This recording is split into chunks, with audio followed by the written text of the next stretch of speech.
ઉભરાતા ગટરના પાણીના અંગે ટૂંક સમયમાં કામગીરી નહીં થાય તો આંદોલનના એંધાણ.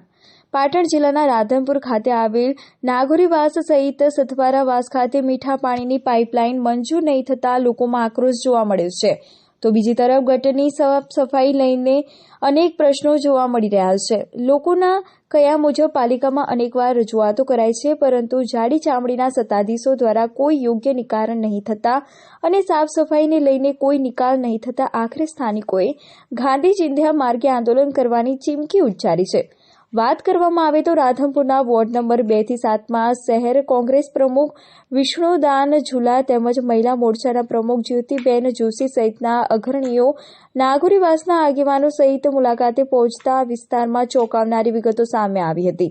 છેલ્લા 2 મહિનાથી ગટર સાફ સફાઈ કરવામાં આવી નથી, તેમજ 12 દિવસે પાણી આવે છે અને પાણી પણ ગટરની માફક ગંદુ પાણી આવે છે. ત્યારે વારંવાર લોકો દ્વારા પાલિકામાં રજૂઆત કરવા છતાં કોઈ નિકાલ કરવામાં નહીં આવતા તંત્ર સામે અનેક સવાલો ઉભા થઈ રહ્યા છે.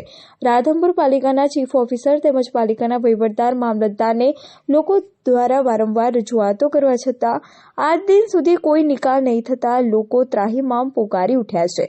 નાની અને સાંકડી ગટર હોય આ વિસ્તારોમાં સાફ સફાઈ નહીં કરવામાં આવતા ગટરનું ગંદુ પાણી રોડ રસ્તા ઉપર ફરી વળતા લોકોને મુશ્કેલીનો સામનો કરતા નજરે પડી રહ્યા છે. આ પ્રશ્ન હલ નહીં થાય તો આગામી સમયમાં ગાંધી ચિંધ્યા માર્ગે આંદોલન કરવાની ચીમકી પણ ઉચ્ચારવામાં આવી છે. રિપોર્ટર અનિલ રામાનુજ, રાધનપુર.